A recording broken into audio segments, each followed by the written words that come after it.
ನಮಸ್ತೆ, ನಾನು Mallikarjun. Welcome back to ಸ್ಪರ್ಧಾ ಕರ್ನಾಟಕ ಅಕಾಡೆಮಿ ಯೂಟ್ಯೂಬ್ ಚಾನಲ್. ಸ್ನೇಹಿತರೆ, ಈಗಾಗಲೇ ನಿಮಗೆ ಗೊತ್ತಿರೋ ಹಾಗೆ 15,000 ಶಿಕ್ಷಕರ ನೇಮಕಾತಿ ಅಧಿಸೂಚನೆ ಸದ್ಯದಲ್ಲೇ ಹೊರಬೀಳೋ ಸಾಧ್ಯತೆ ಇದೆ.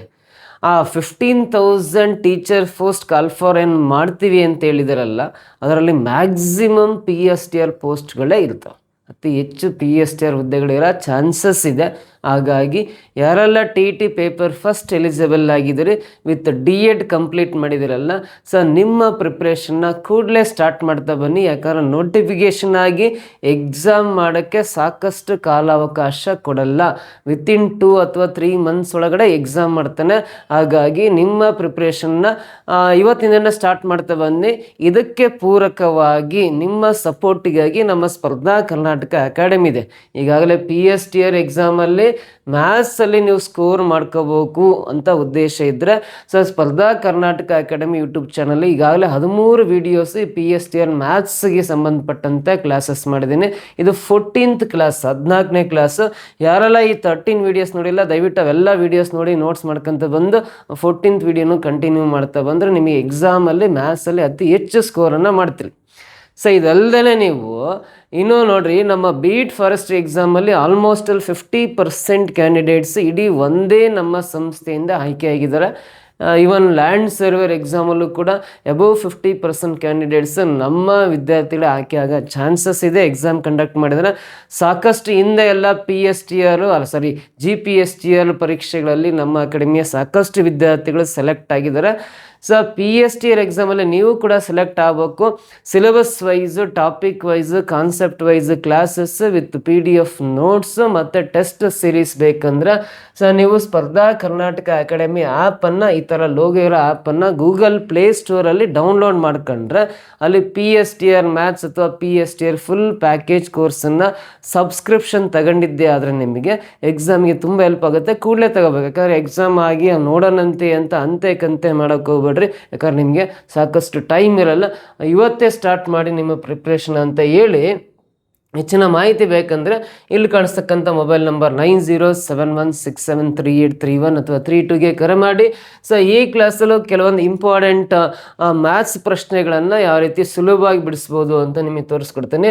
ಮೊದಲನೇ ಪ್ರಶ್ನೆ ಇಲ್ಲಿ ನೋಡ್ರಿ, ಏನಿದೆ ಫಸ್ಟ್ ಕ್ವಶನ್ ಅಂದರೆ 2.6 kg + 3 kg 700 ಗ್ರಾಮ್ = ಡ್ಯಾಶ್ ಅಂತ ಇದೆ.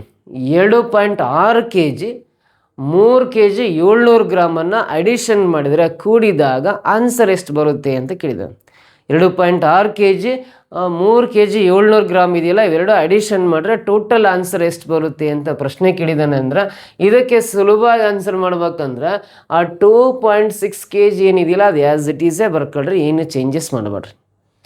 ಇಲ್ಲಿ 3 kg 700 ಗ್ರಾಮ್ ಅಂತ ಇದೆಯಲ್ಲ, ಅದು 3 kg 700 ಗ್ರಾಮನ್ನು 3.7 kg ಅಂತ ಬರ್ಕೋಬೋದು. 3 kg 700 ಗ್ರಾಮನ್ನು 3.7 kg ಅಂತ ಬರೀಬೋದು. ಇವೆರಡನ್ನ ನೀವು ಪ್ಲಸ್ ಮಾಡಿರಿ, ಎಷ್ಟು ಬರುತ್ತೆ ಅಂದರೆ 6 + 7 13ಕ್ಕೆ 3 ದಶಕ 1 1 + 2 3 + 3 6 ಆಗುತ್ತಲ್ಲ, ಇದು 6.3 kg ಬರುತ್ತೆ. 6.3 kg ಆಗುತ್ತೆ. ಅವೆರಡು ಪ್ಲಸ್ ಮಾಡಿದ್ರೆ 6.3 kg ಅಂದರೆ ಇದು 6 kg 0.3 kg ಅಂದರೆ ಅದು 300 ಗ್ರಾಮಿಗೆ ಸಮ. ಯಾಕಂದರೆ 1,000 ಗ್ರಾಮಿಗೆ 1 kg ಆಗೋದಾದ್ರೆ 0.3 kgಗೆ 300 ಗ್ರಾಮ್ಸ್ ಆಗುತ್ತೆ. 0.3 kg ಅಂದರೆ ಅದು 300 ಗ್ರಾಮ್ಸ್ ಆಗುತ್ತೆ. ಟೋಟಲ್ ಆನ್ಸರ್ 6 kg 300 ಗ್ರಾಮ್ ಬರುತ್ತೆ. ಫಸ್ಟ್ ಆಪ್ಷನ್ ಇದೆ ನೋಡ್ರಿ, ಇದು ಕರೆಕ್ಟ್ ಆನ್ಸರ್ ಆಗುತ್ತೆ. 6 kg 300 ಗ್ರಾಮ್ಸ್ ಬರುತ್ತೆ. ಓಕೆನಾ? ಕ್ಲಿಯರಾ ಫಸ್ಟ್ ಕ್ವಶನ್? ಸೆಕೆಂಡ್ ಕ್ವಶನ್ ಬರೋಣ. The side of a cube formed by melting a solid cuboid with dimension 3 cm into 8 cm into 9 cm is. ನೋಡ್ರಿ, 3 ಸೆಂಟಿಮೀಟರು ಮತ್ತು 8 ಸೆಂಟಿಮೀಟರ್ ಇಂಟು 9 ಸೆಂಟಿಮೀಟರ್ ಆಯಾಮವಿರುವ ಆಯತ ಘನವನ್ನು ಕರಗಿಸಿ ರೂಪುಗೊಂಡ ಘನದ ಬದಿ ಎಷ್ಟು ಅಂತ ಕೇಳಿದ್ದಾನೆ. ನೋಡ್ರಿ, ಆಯತ ಘನ ಅಂತ ಹೇಳಿದ್ದಾರೆ. ಆಯತ ಘನ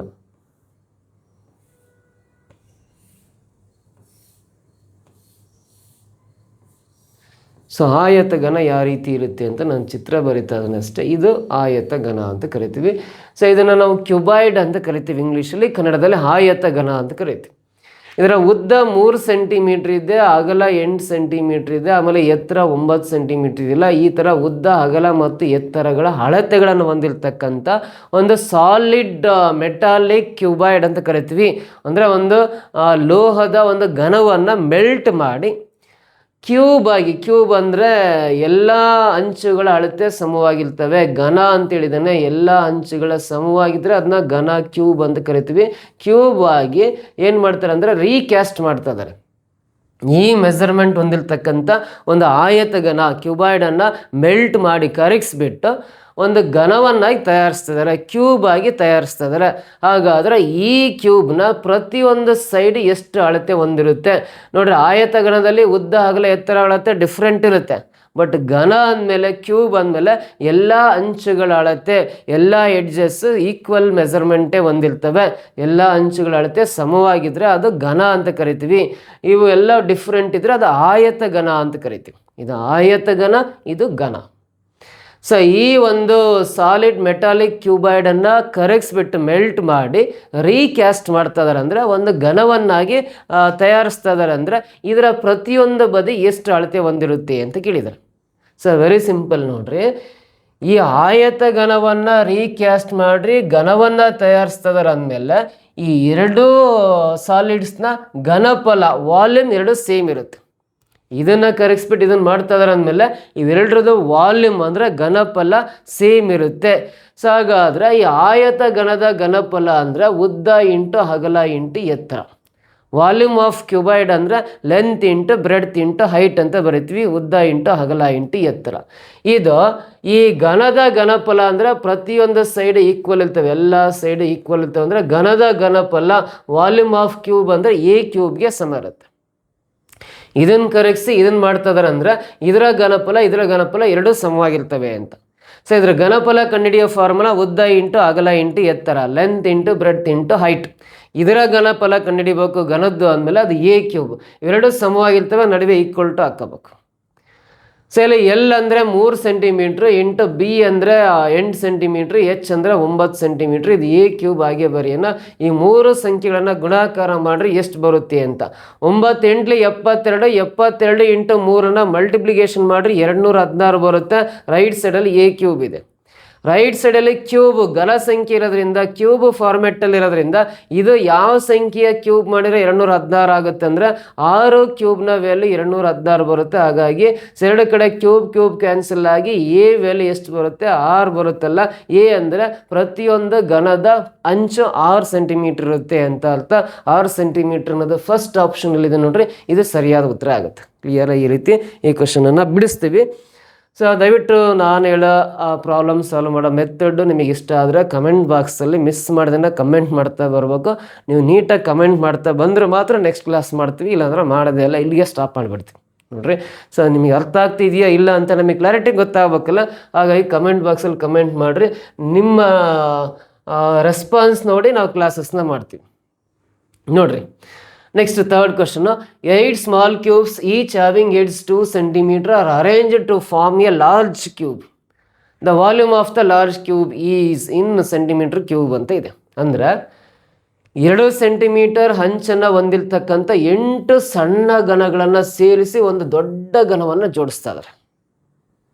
2 ಸೆಂಟಿಮೀಟರ್ ಹಂಚಿರ್ತಕ್ಕಂಥ 8 ಸಣ್ಣ ಘನಗಳನ್ನು ಜೋಡಿಸಿ ಒಂದು ದೊಡ್ಡ ಘನವನ್ನಾಗಿ ಮಾಡ್ತಾ ಇದ್ದಾರೆ. ಹಾಗಾದ್ರೆ ಆ ದೊಡ್ಡ ಘನದ ಘನಫಲ ಎಷ್ಟು ಅಂತ, ಆ ದೊಡ್ಡ ಘನದ ಘನಫಲ ಎಷ್ಟಿರುತ್ತೆ ಅಂತ ಕೇಳಿದ್ದಾನೆ ನೋಡ್ರಿ. 2 ಸೆಂಟಿಮೀಟರ್ ಘನ ಅಂತ ಆಗಲೇ ಹೇಳಿದ್ನಲ್ಲ, ಇದೇ ಶೇಪಲ್ಲಿರೋನ ಘನ ಅಂತ ಕರಿತೀವಿ. ಇದೇ ಶೇಪಲ್ಲಿರೋನ ನಾವೇನಂತ ಕರಿತೀವಿ, ಘನ ಕ್ಯೂಬ್ಸ್ ಅಂತ ಕರಿತೀವಿ. 8 ಘನಗಳನ್ನು ಜೋಡಿಸ್ಬಿಟ್ಟು ಒಂದು ದೊಡ್ಡ ಘನ ಮಾಡ್ತಾ ಇದೀವಿ ಅಂದ್ರೆ ಈ 8 ಸಣ್ಣ ಘನಗಳ ಘನಫಲ ಅದು ಒಂದೇ ದೊಡ್ಡ ಘನದ ಘನಫಲಕ್ಕೆ ಸಮ. ನೋಡಿ ಈ ಥರ ಪ್ರತಿಯೊಂದು ಅಂಚೆ 2 ಸೆಂಟಿಮೀಟರ್ ಇರ್ತಕ್ಕಂಥ 8 ಘನಗಳನ್ನು 1 by 1 ಜೋಡಿಸಿ ಒಂದು ದೊಡ್ಡ ಘನವನ್ನು ಮಾಡ್ತಾ ಇದ್ದಾರೆ. ಅಂದರೆ ಆ ದೊಡ್ಡ ಘನದ ಘನಫಲ ಎಷ್ಟಿರುತ್ತೆ ಅಂತ. ಇದರ ಅರ್ಥ ನೋಡ್ರಿ, ಈ 8 ಘನಗಳ ಘನಫಲ ಅದೊಂದು ದೊಡ್ಡ ಘನದ ಘನಫಲಕ್ಕೆ ಸಮ ಆಗುತ್ತೆ. 8 ಜೋಡಿಸ್ತಾ ಇದ್ದಾರೆ ಅಂದಮೇಲೆ ಒಟ್ಟು 8 ಘನಗಳ ಘನಫಲ ಅದು ಒಂದೇ ದೊಡ್ಡ ಘನದ ಘನಫಲಕ್ಕೆ ಸಮ ಆಗುತ್ತೆ. ಹಾಗಾದ್ರೆ ಸೊ ನೋಡ್ರಿ, ಈ ಒಂದು ಘನದ ಘನಫಲ ಅಂದರೆ ವಾಲ್ಯೂಮ್ ಆಫ್ ಕ್ಯೂಬ್ ಅಂದರೆ ಎ ಕ್ಯೂಬ್ ಅಂತ ಬರಿತೀನಿ. ಎ ಅಂದರೆ ಪ್ರತಿಯೊಂದು 2 ಸೆಂಟಿಮೀಟ್ರ್ ಇರುತ್ತಲ್ಲ, 2 ಕ್ಯೂಬ್ ಬರಿತೀನಿ. 2 ಕ್ಯೂಬ್ ಅಂದರೆ 8 ಬರುತ್ತೆ. ಒಂದು ಚಿಕ್ಕ ಘನದ ಘನಫಲ 8 ಸೆಂಟಿಮೀಟ್ರ್ ಕ್ಯೂಬ್. ಘನ ಸೆಂಟಿಮೀಟ್ರ್ ಅಂತ ಕರಿತೀವಿ, ಕನ್ನಡದಾಗೆ ಇಂಗ್ಲೀಷಲ್ಲಿ ಸೆಂಟಿಮೀಟ್ರ್ ಕ್ಯೂಬ್ ಅಂತ ಬರಿತೀವಿ, ಇದರ ಯೂನಿಟನ್ನು. ಒಂದು ಚಿಕ್ಕ ಘನದ ಘನಫಲ 8 ಸೆಂಟಿಮೀಟ್ರ್ ಕ್ಯೂಬ್ ಇದೆ ಅಂದರೆ ಇಂಥವು 8ನ್ನ ಜೋಡಿಸಿ ಒಂದು ದೊಡ್ಡ ಘನ ಮಾಡ್ತಾ ಇದಾರೆ ಅಂದರೆ ಒಂದರದ ಘನಫಲ 8 ಆದರೆ ಆ ಥರದ 8 ಜೋಡಿಸಿದ್ರೆ 8 × 8 ಗುಣಾಕಾರ ಮಾಡಿರಿ. 8 8 ಎಷ್ಟು ಬರುತ್ತೆ? 64 ಸೆಂಟಿಮೀಟ್ರ್ ಕ್ಯೂಬ್. 64 ಸೆಂಟಿಮೀಟ್ರ್ ಕ್ಯೂಬ್ ಅಂತ ಕರಿತೀವಿ. 64 ಘನ ಸೆಂಟಿಮೀಟ್ರ್ ಅನ್ನೋದು ಆ ಒಂದು ದೊಡ್ಡ ಘನದ ಘನಫಲ ಆಗಿರುತ್ತೆ. ಇಷ್ಟೇ ಸಾಕು answer. So very simple, 64 option 3 one ಇರುತ್ತೆ. This is the correct answer. Clear? Next ಬರೋಣ, ಮುಂದಿನ ಪ್ರಶ್ನೆ. If the cost of 420 oranges is ₹2,520, then the cost of 8 dozen oranges is ಅಂತ ಇದೆ. 420 ಕಿತ್ತಳೆ ಹಣ್ಣಿನ ಬೆಲೆ ₹2,520 ಆಗಿದ್ದರೆ 8 ಡಜನ್ ಕಿತ್ತಳೆ ಹಣ್ಣಿನ ಬೆಲೆ ಎಷ್ಟು ಅಂತ ನೋಡ್ರಿ. 420 ಕಿತ್ತಳೆ ಹಣ್ಣಿಗೆ ₹2,520 ಅಮೌಂಟ್ ಆದರೆ, 420 ಕಿತ್ತಳೆ ಹಣ್ಣಿಗೆ ₹2,520 ಅಮೌಂಟ್ ಆದರೆ ಅದರಲ್ಲಿ 8 ಡಜನ್ ಕಿತ್ತಳೆ ಹಣ್ಣಿನ ಬೆಲೆ ಎಷ್ಟು ಅಂತ ಕೇಳಿದ್ದಾನೆ. ವೆರಿ ಸಿಂಪಲ್ ನೋಡ್ರಿ. ಟೋಟಲಿ 420 ಕಿತ್ತಳೆ ಹಣ್ಣಿಗೆ ₹2,520 ಅಮೌಂಟ್ ಆಗ್ತಾ ಇದೆ. 420 ಕಿತ್ತಳೆ ಹಣ್ಣಿಗೆ ₹2,520 ಅಮೌಂಟ್ ಆಗ್ತಾ ಇದೆ ಅಂದರೆ 8 ಡಜನ್ ಕೇಳಿದ್ದಾನೆ. 1 ಡಜನ್ಗೆ 12 ಆದರೆ 8 ಡಜನ್ಗೆ ಎಷ್ಟು? 12 × 96 ಕಿತ್ತಳೆ ಹಣ್ಣಿನ ಬೆಲೆ ಎಷ್ಟು ಅಂತ ಕೇಳಿದಂಗೆ. ಒಂದು ಕಿತ್ತಳೆ ಹಣ್ಣಿಗೆ ಎಷ್ಟು ಅಂತಲ್ಲ, ಸರಿ, 1 ಡಜನ್ಗೆ 12 ಕಿತ್ತಳೆ ಹಣ್ಣು ಆದರೆ 8 ಡಜನ್ ಅಂದರೆ 12 × 96 ಕಿತ್ತಳೆ ಹಣ್ಣಿನ ಬೆಲೆ ಎಷ್ಟು ಅಂತ ಕೇಳಿದ್ದಾನೆ. 420 ಕಿತ್ತಳೆ ಹಣ್ಣಿಗೆ ₹2,526 ಆಗುತ್ತೆ ಅಂದರೆ 8 ಡಜನ್ ಅಂದರೆ 96 ಕಿತ್ತಳೆ ಹಣ್ಣಿನ ಬೆಲೆ ಎಷ್ಟು ಅಂತ ಕಂಡುಹಿಡಿಬೇಕಷ್ಟೆ. ಈ ರೀತಿ ಒಂದು ಸಿಂಗಲ್ ಸ್ಟೆಪ್ಪಲ್ಲಿ ಆನ್ಸರ್ ಬರುತ್ತೆ. 0 0 ಕ್ಯಾನ್ಸಲ್.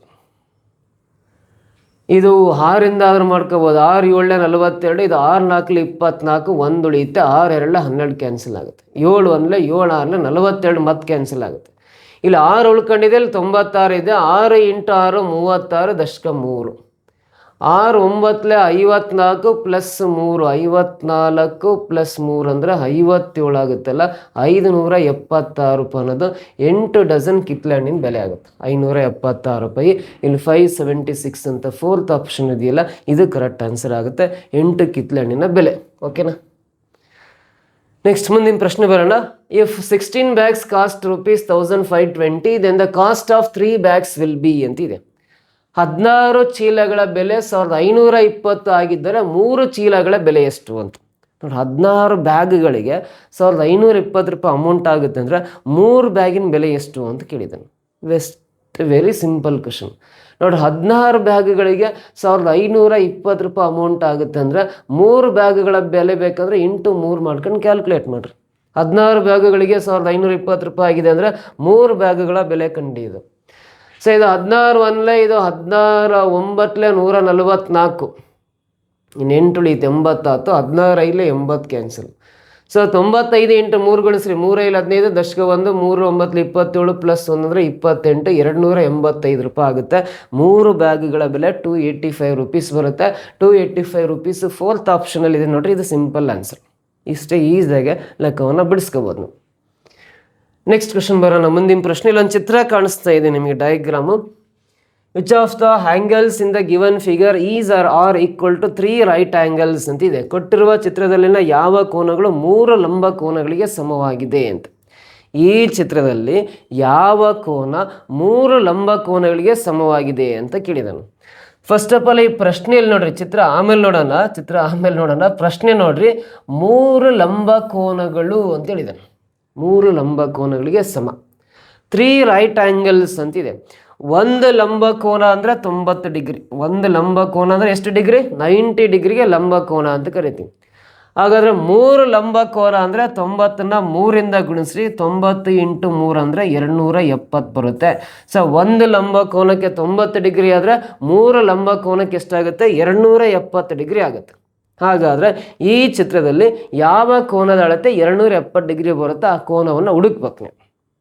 ಕೊಟ್ಟಿರೋ ಚಿತ್ರದಲ್ಲಿ ಯಾವ ಕೋನದ ಅಳತೆ 270 ಡಿಗ್ರಿ ಬರುತ್ತೆ ಅದನ್ನ ಹುಡುಕಿ ನೀವು ಅಷ್ಟೇ. ಯಾವ ಕೋನದ ಅಳತೆ 270 ಡಿಗ್ರಿ ಬರುತ್ತೆ ನೋಡ್ರಿ. ಯಾವ ಕೋನದ ಅಳತೆ 270 ಡಿಗ್ರಿ ಬರುತ್ತೆ ಅಂದರೆ ನೋಡ್ರಿ, ಇಲ್ಲಿ ಎ ಕೋನ ಇದು ಇದೆ ಅಂದರೆ 90 ಡಿಗ್ರಿ ಆಗುತ್ತೆ ಅಷ್ಟೇ. ಎ ಕೋನದ ಅಳತೆ 90 ಡಿಗ್ರಿ ಆಗುತ್ತೆ. ಇದು ಬಿ ಕೋನದ ಅಳತೆ, ಇದು ಕೂಡ ಇಲ್ಲಿ ಲಂಬವಾಗಿದೆ ಅಂದರೆ ಇದು 90 ಡಿಗ್ರಿ ಆಗುತ್ತೆ. ಡಿ ಕೋನದ ಅಳತೆ 90 ಡಿಗ್ರಿ ಆಗುತ್ತೆ. ಎಫ್ ಕೋನದ ಅಳತೆ ನಮಗೆ ಗೊತ್ತಿಲ್ಲ ಇಲ್ಲಿ ಎಷ್ಟು ಅಂತ. ನೋಡ್ರಿ, ಇಲ್ಲಿ ಕೆಳಗಿರೋ ಕೋನ 90 ಡಿಗ್ರಿ ಇದೆ ಅಂದರೆ ಇದಿಷ್ಟು ಕಂಪ್ಲೀಟ್ ಸರ್ಕಲ್ ಆದರೆ ನೋಡ್ರಿ, ಕಂಪ್ಲೀಟ್ ಸರ್ಕಲ್ ಆದರೆ ಇದು 360 ಡಿಗ್ರಿ. 360ರಲ್ಲಿ ಕೆಳಗಡೆ 90 ಡಿಗ್ರಿ ಇದೆ ಅಂದರೆ ಟೋಟಲ್ ಇದು ಸರ್ಕಲ್ ಶೇಪಲ್ಲಿ ಇದೆ ಅಂದರೆ ನೋಡ್ರಿ, ಇಲ್ಲಿಂದ ಸ್ಟಾರ್ಟ್ ಮಾಡಿ ಇಲ್ಲಿಗೆ ಒಂದು ಕಂಪ್ಲೀಟ್ ಸರ್ಕಲ್ ಆಯಿತು ಅಂದರೆ 360 ಡಿಗ್ರಿ ಆಗುತ್ತೆ. ಇದು ಕೂಡಿರೋ 360 ಡಿಗ್ರಿ. ಈ ಮೇಲಿನ ಕೋನ ಕೆಳಗಿನ ಕೋನ ಕೂಡಿರೋ 360 ಡಿಗ್ರಿ. ಆ 360 ಡಿಗ್ರಿಯಲ್ಲಿ ಆ ಕೆಳಗಿನ ಕೋನ ಏನಿದೆಯಲ್ಲ ಅದು 90 ಡಿಗ್ರಿ ಇದೆ. ನೋಡ್ರಿ, ಈ ಕೆಳಗಿನ ಕೋನ 90 ಡಿಗ್ರಿ ಇದೆಯಲ್ಲ, ಆ 360ರಲ್ಲಿ ಈ ಕೆಳಗಿನ ಕೋನ 90 ಡಿಗ್ರಿ ಮೈನಸ್ ಮಾಡಿದ್ರೆ ಉಳಿದಿರೋ ಆ ಮೇಲಿನ ಕೋನ ಇದೆಯಲ್ಲ ಇದು 270 ಡಿಗ್ರಿ ಇರುತ್ತೆ. ನೋಡ್ರಿ, ಇದು ಯಾವ ಕೋನ ಅದು? ಈ ಕೋನದ ಅಳತೆ 270 ಡಿಗ್ರಿ ಇದೆ. ಇದು 3 ಲಂಬ ಕೋನಗಳಿಗೆ ಸಮ. ಇದು 270 ಬರೋದು ಆಂಗಲ್ ಈ ಕೋನ ಬರ್ತಾ ಇದೆ. ಜಿ ಕೋನ ಎಷ್ಟಿದೆ ಗೊತ್ತಿಲ್ಲ. ಆಮೇಲೆ ಇಲ್ಲಿ ನೋಡ್ರಿ, ಸಿ ಹತ್ರ ಈ ಒಳಭಾಗದಲ್ಲಿ 90 ಡಿಗ್ರಿ ಇದೆ. ಒಳಭಾಗದಲ್ಲಿ 90 ಡಿಗ್ರಿ ಇದೆ ನೋಡ್ರಿ. ಇಲ್ಲಿಂದ ಇಲ್ಲಿಗೆ ಸರ್ಕಲ್ ಇದೆಯಲ್ಲ, ಇದನ್ನ ಕಂಟಿನ್ಯೂ ಮಾಡ್ತಾ ಹೋದ್ರೆ ಈ ಭಾಗದ ಕೋನ ಹೊರಗಡೆ ಭಾಗದ ಕೋನ ಇದು ಸರ್ಕಲ್ ಶೇಪಲ್ಲಿ ಇದೆ ಅಂದರೆ 360 ಡಿಗ್ರಿ ಆಗುತ್ತೆ. ಒಳಗಡೆ 90 ಡಿಗ್ರಿ ಇದೆ ಅಂದರೆ 360ರಲ್ಲಿ 90ನ್ನ ಮೈನಸ್ ಮಾಡಿದ್ರೆ ಉಳಿದದ್ದು 270 ಡಿಗ್ರಿ ಬರುತ್ತೆ. ಈ 270 ಅನ್ನೋದು ಈ ಹೊರಗಡೆ ಬರ್ತಕ್ಕಂಥ ಸಿ ಕೋನದ ಅಳತೆ. ಹೊರಗಡೆ ಸಿ ಇದೆಯಲ್ಲ, ಈ ಸಿ ಕೋನದ ಅಳತೆ ಏನಿದೆ ಅಂದರೆ 270 ಡಿಗ್ರಿ ಆಗುತ್ತೆ. ಸಿ ಕೋನದ ಅಳತೆ ಇಲ್ಲಿಂದ ಇಲ್ಲಿಗೆ 270 ಡಿಗ್ರಿ ಆಗುತ್ತೆ, 270 ಡಿಗ್ರಿ ಆಗುತ್ತೆ. ಹಾಗಾದ್ರೆ 270 ಡಿಗ್ರಿ ಬರ್ತಕ್ಕಂಥವು 3 ಲಂಬ ಕೋನಗಳಿಗೆ ಸಮವಾಗಿರ್ತಕ್ಕಂಥ ಕೋನಗಳು ಈ ಕೋನ ಒಂದು, ಇಲ್ಲಿ ಸಿ ಇದೆ, ಅಕ್ಷರ ಸಿ ಇದೆಯಲ್ಲ, ಸಿ ಕೋನ ಒಂದು. ಆ ಇ ಮತ್ತು ಸಿ ಕೋನಗಳ ಅಳತೆ 270 ಡಿಗ್ರಿ, ಅದು 3 ಲಂಬ ಕೋನಗಳಿಗೆ ಸಮ ಇದೆ. ಇಲ್ಲಿ ಇ ಮತ್ತು ಸಿ ಎರಡೂ ಕೋನಗಳು 270 ಡಿಗ್ರಿ ಬರ್ತವೆ. ಯಾವ ಆಪ್ಷನ್ ಕರೆಕ್ಟು? ಈ ಕೋನ ಮತ್ತು ಸಿ ಕೋನ ಅಂತ ಫಸ್ಟ್ ಆಪ್ಷನ್ ಇದೆಯಲ್ಲ ಇದೇ ಕರೆಕ್ಟ್. ಆ್ಯಂಗಲ್ ಇ 270 ಬರುತ್ತೆ, ಇಲ್ಲಿ ಆ್ಯಂಗಲ್ ಸಿ ಕೂಡ 270 ಡಿಗ್ರಿ ಬರುತ್ತೆ. ಅದು 3 ಲಂಬ ಕೋನಗಳಿಗೆ ಸಮ ಅಂದರೆ ಒಂದು ಲಂಬ ಕೋನ 90 ಡಿಗ್ರಿ ಆದರೆ 3 ಲಂಬ ಕೋನ 270 ಡಿಗ್ರಿಗೆ ಸಮ ಇರೋ ಕೋನಗಳು ಎರಡಿದಾವೆ, ಇ ಒಂದು ಸಿ ಒಂದು. ಇ ಆ್ಯಂಡ್ ಸಿ ಓನ್ಲಿ ಅಂತ ಆಪ್ಷನ್ ಫಸ್ಟ್ ಇದೆಯಲ್ಲ ಅದು ರೈಟ್ ಆನ್ಸರ್ ಆಗುತ್ತೆ. ಅರ್ಥ ಆಯ್ತಾ? ನೆಕ್ಸ್ಟ್ ಕ್ವಶನ್ ಬರೋಣ, ಮುಂದಿನ ಪ್ರಶ್ನೆ. Name the type of an angle whose measures is 26 degree more than the difference between the angles 146 degree and 82 degree. ಅಂದರೆ ಕನ್ನಡದಲ್ಲಿ 146 ಮತ್ತು 82 ಡಿಗ್ರಿ ಕೋನಗಳ ನಡುವಿನ ವ್ಯತ್ಯಾಸಕ್ಕಿಂತ 26 ಡಿಗ್ರಿ ಹೆಚ್ಚು ಅಳತೆ ಇರುವ ಕೋನದ ಪ್ರಕಾರವನ್ನು ಹೆಸರಿಸಿ ಅಂತ. ಅಂದರೆ ಈ 146 ಮತ್ತು 82 ಡಿಗ್ರಿ ಕೋನಗಳ ನಡುವಿನ ವ್ಯತ್ಯಾಸ ಎಷ್ಟು ಫಸ್ಟ್ ನೋಡೋಣ.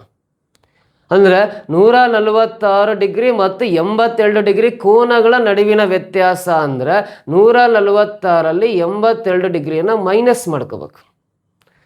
146ಅಲ್ಲಿ 82 ಮೈನಸ್ ಮಾಡಿದ್ವಿ ಅಂದರೆ 6ರಲ್ಲಿ 2 ಮೈನಸ್ ಮಾಡಿದ್ರೆ 4, 14ರಲ್ಲಿ 8 ಮೈನಸ್ ಮಾಡಿದರೆ 6 ಬರುತ್ತೆ, 64 ಡಿಗ್ರಿ ಬರುತ್ತೆ, 64 ಡಿಗ್ರಿ ಬರುತ್ತೆ. 146ಅಲ್ಲಿ 82 ಮೈನಸ್ ಮಾಡಿದ್ದೀವಿ ಅಂದರೆ 64 ಬರುತ್ತಲ್ಲ. ನೋಡ್ರಿ, ಇದು 146 ಮತ್ತು 80 ಡಿಗ್ರಿ ಕೋನಗಳ ನಡುವಿನ ವ್ಯತ್ಯಾಸ 64 ಡಿಗ್ರಿ ಬಂತು. ಈ ವ್ಯತ್ಯಾಸಕ್ಕಿಂತ 26 ಡಿಗ್ರಿ ಹೆಚ್ಚು ಅಳತೆ ಅಂತ ಹೇಳಿದನು. ಈ ವ್ಯತ್ಯಾಸಕ್ಕಿಂತ 26 ಡಿಗ್ರಿ ಹೆಚ್ಚು ಅಳತೆ ಅಂದರೆ ಈ ವ್ಯತ್ಯಾಸಕ್ಕೆ ಆ 26 ಡಿಗ್ರಿನ ಕೂಡ್ಕೋಬೇಕು, ಹೆಚ್ಚು ಒಂದು 64 ಪ್ಲಸ್ 26 ಕೂಡಿದಾಗ ಟೋಟಲ್ ಎಷ್ಟು ಬರುತ್ತೆ? 90 ಡಿಗ್ರಿ ಬರುತ್ತೆ, 90 ಡಿಗ್ರಿ ಬರುತ್ತೆ. ಈ 90 ಡಿಗ್ರಿ ಬಂದಿದೆ ಅಂದರೆ ಈ ಕೋನದ ಹೆಸರು ಏನು ಅಂತ ಕೇಳಿದರು. 90 ಡಿಗ್ರಿ ಬರೋ ಕೋನವನ್ನು ಏನಂತ ಕರಿತೀವಿ ಅಂದರೆ ನಾವು 90 ಡಿಗ್ರಿ ಎಕ್ಸಾಕ್ಟ್ 90 ಡಿಗ್ರಿಗೆ ಸಮ ಇದೆ ಅಂದರೆ ಆ ಕೋನವನ್ನು ಲಂಬ ಕೋನ ಅಂತ ಕರಿತೀವಿ. ಇಂಗ್ಲೀಷಲ್ಲಿ ಅದನ್ನು ರೈಟ್ ಆ್ಯಂಗಲ್ ಅಂತ ಕರಿತೀವಿ, ರೈಟ್ ಆ್ಯಂಗಲ್ ಅಂತ ಕರಿತೀವಿ. ಕನ್ನಡದಲ್ಲಿ ಲಂಬ ಕೋನ 90 ಡಿಗ್ರಿಗೆ ಸಮವಾಗಿರೋ ಕೋನವನ್ನು ನಾವು ಲಂಬ ಕೋನ ಅಂತ ಕರಿತೀವಿ. ಇಲ್ಲಿ ಲಂಬ ಕೋನ ಅಂತ ಆಪ್ಷನ್ 3 ಒನ್ನಲ್ಲಿ ಇದೆಯಲ್ಲ ಇದು ಕರೆಕ್ಟ್ ಆನ್ಸರ್. ಲಂಬ ಕೋನ ಅಂದರೆ 90 ಡಿಗ್ರಿಗೆ ಸಮವಾಗಿರೋ ಕೋನವನ್ನು ಲಂಬ ಕೋನ ಅಂತ ಕರಿತೀವಿ. ಲಘು ಕೋನ ಅಂದರೆ 90 ಡಿಗ್ರಿಗಿಂತ ಕಡಿಮೆ ಇರಬೇಕು. 90 ಡಿಗ್ರಿಗಿಂತ ಕಡಿಮೆ ಅಂದರೆ 89, 86, ಒಟ್ಟು 90 ಡಿಗ್ರಿಗಿಂತ 1 ಪಾಯಿಂಟ್ ಕಡಿಮೆ ಇದ್ದರೆ ಅದು ಲಘು ಕೋನ ಆಗಿರುತ್ತೆ, ಅಕ್ಯೂಟ್ ಆ್ಯಂಗಲ್ ಅಂತ ಕರಿತೀವಿ. ವಿಶಾಲ ಕೋನ ಅಂದರೆ 90 ಡಿಗ್ರಿಗಿಂತ ಹೆಚ್ಚಿರಬೇಕು. 90 ಡಿಗ್ರಿಗಿಂತ ಹೆಚ್ಚಿರಬೇಕು. 180ಕ್ಕಿಂತ ಕಡಿಮೆ ಇದ್ದರೆ ಅದನ್ನು ವಿಶಾಲ ಕೋನ ಆಪ್ಟಿವ್ಸ್ ಆ್ಯಂಗಲ್ ಅಂತ ಕರಿತೀವಿ. ಈ ಲಂಬ ಕೋನ ಅಂದರೆ ಈಕ್ವಲ್ ಟು 90 ಡಿಗ್ರಿ, 90 ಡಿಗ್ರಿಗೆ ಸಮ ಆಗಿರೋ ಕೋನವನ್ನು ಲಂಬ ಕೋನ ಅಂತ ಕರಿತೀವಿ. ಆಮೇಲೆ ಸರಳಾಧಿಕ ಕೋನ ಅಂದರೆ ಅದು 180 ಡಿಗ್ರಿಗಿಂತ ಹೆಚ್ಚಿರ್ಬೇಕು. 180 ಡಿಗ್ರಿಗಿಂತ ಹೆಚ್ಚಿದ್ರೆ ಅದು ಸರಳಾಧಿಕ ಕೋನ ಅಂತ ಕರಿತೀವಿ. 360ಕ್ಕಿಂತ ಕಡಿಮೆ ಇರಬೇಕು. 360ಕ್ಕಿಂತ ಕಡಿಮೆ ಇರಬೇಕು. 180 ಡಿಗ್ರಿಗಿಂತ ಹೆಚ್ಚಿದ್ರೆ ಅದು ಸರಳಾಧಿಕ ಕೋನ, ರಿಫ್ಲೆಕ್ಸ್ ಆ್ಯಂಗಲ್ ಅಂತ ಕರಿತೀವಿ.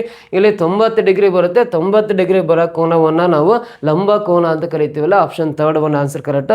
ಬೇರೆ ಕೋನಗಳ ಪರಿಚಯ ಗೊತ್ತಿಲ್ಲ ಅಂತ ಆ ಕಾನ್ಸೆಪ್ಟ್ ಹೇಳಿಕೊಟ್ಟಿದ್ದೀನಿ ಅಷ್ಟೇ. ಕ್ಲಿಯರಾ? ನೆಕ್ಸ್ಟ್ ಪ್ರಶ್ನೆ ಬರೋಣ. 2 angles of a triangle are 40 degree and 50 degree respectively. Name the triangle based on sides and angles ಅಂತ ಇದೆ.